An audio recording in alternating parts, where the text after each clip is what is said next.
Ces 4 arrêtés préfectoraux sont-ils conformes au droit français? C'est à cette question que doivent répondre les juges de la Cour administrative d'appel de Nantes. Publiés en décembre 2013, ces textes autorisent AGO, donc Vinci, à déroger à l'interdiction de détruire, capturer ou enlever et perturber intentionnellement des spécimens d'espèces animales protégées. Le maître d'œuvre peut également, avec l'autorisation de l'État, contourner la loi sur l'eau et les milieux aquatiques. Oui, mais voilà, il y a une semaine, la rapporteure publique Christine Pitan s'est positionnée pour l'abrogation de ces arrêtés. Ses arguments, tout d'abord, le code de l'environnement n'aurait pas été respecté. Et puis l'alternative du projet, c'est-à-dire un réaménagement de l'actuel aéroport Nantes-Atlantique, n'a pas été assez étudiée. Si ces arrêtés sont déclarés illégaux, le projet sera-t-il pour autant abandonné? Non, mais le dossier se compliquerait encore un peu plus pour l'État. La préfecture devrait alors revoir sa copie, repoussant les travaux s'inédiés. Or, le temps presse pour l'exécutif puisque la déclaration d'utilité publique court jusqu'à fin janvier 2018. Autre hypothèse, si le tribunal va à l'encontre de l'avis de la rapporteure et valide ces arrêtés, ce serait bien sûr une grande victoire pour les défenseurs du projet.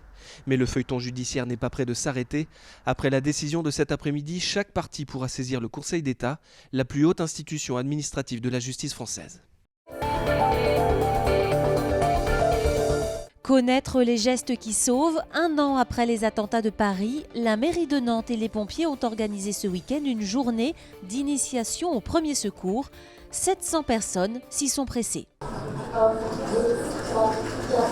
Dans cette salle au rez-de-chaussée de la mairie, plus de 80 personnes vont apprendre en moins d'une heure les rudiments pour sauver des vies, faire un massage cardiaque, poser un garrot, alerter les secours. Le cours est dispensé par une vidéo, encadré par une quinzaine de bénévoles des services de secours. Les inscriptions ont affiché très vite complet. Esther est ravie d'y participer. C'est très formateur, c'est très bien. On a été formé sur le massage cardiaque, le simple, ensuite le massage cardiaque avec le défibrillateur et maintenant l'apprentissage de faire un garrot en cas d'hémorragie. Voilà, ça peut arriver à n'importe qui, à n'importe quel moment dans une vie et c'est très pratique, donc pour le moment génial, super.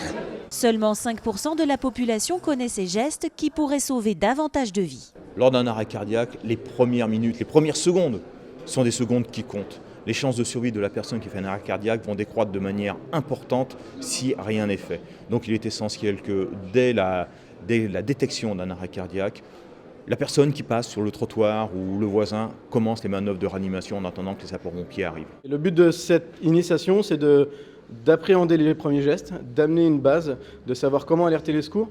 Et derrière, c'est de pouvoir aussi donner envie aux gens d'aller plus loin dans cette formation, d'aller plus loin dans les gestes qui sauvent et d'aller sur tous les gestes qui sauvent. La Croix-Rouge ou encore la Protection civile proposent tout au long de l'année des formations complètes aux premiers secours.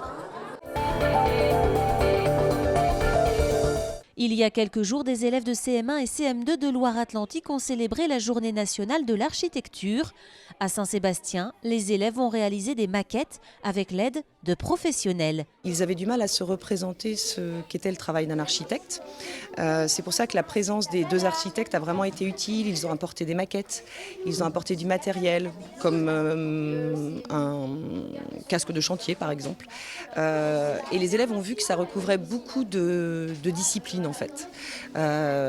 En ce qui concerne nous après les apprentissages scolaires, ça nous a permis de travailler en géographie, en histoire, en mathématiques, en dessin, en histoire des arts. Et puis au-delà de ça, ça permet aux élèves de se construire en tant que citoyens parce que ils voient qu'ils peuvent envisager en fait leur environnement quotidien comme quelque chose qu'ils peuvent aménager. Donc ils peuvent s'envisager comme acteurs de leur commune. Il est l'homme du match côté nantais. Ce dimanche, David Balaguer a réveillé les violets malmenés par les rugueux roumains de Bucarest. Auteur de 9 buts, l'ailier espagnol a permis aux Nantais de se détacher au cœur de la seconde période. Au final, les hommes de Thierry Henty l'emportent 26-24 et confortent leur place en tête de leur groupe de Ligue des Champions avant de recevoir les Ukrainiens de Zaporovié samedi prochain. Il a rangé son vélo pour de bon. Le jeune retraité Jérôme Pinault a célébré son jubilé ce week-end en invitant des anciens du FC Nantes pour un match de foot, car l'ancien cycliste professionnel est aussi un grand amateur de ballon rond. Malgré la pluie, ils étaient plus de 200 spectateurs ce samedi dans les gradins. Il faut dire que sur la pelouse ou sur le banc de touche, il y avait du beau monde. Des joueurs qui ont fait les belles années du FC Nantes, Michael Landreau, Nicolas Savino, Eddy Capron ou encore Patrice Loco. De quoi faire plaisir à l'organisateur de ce week-end, un jeune retraité tout ému.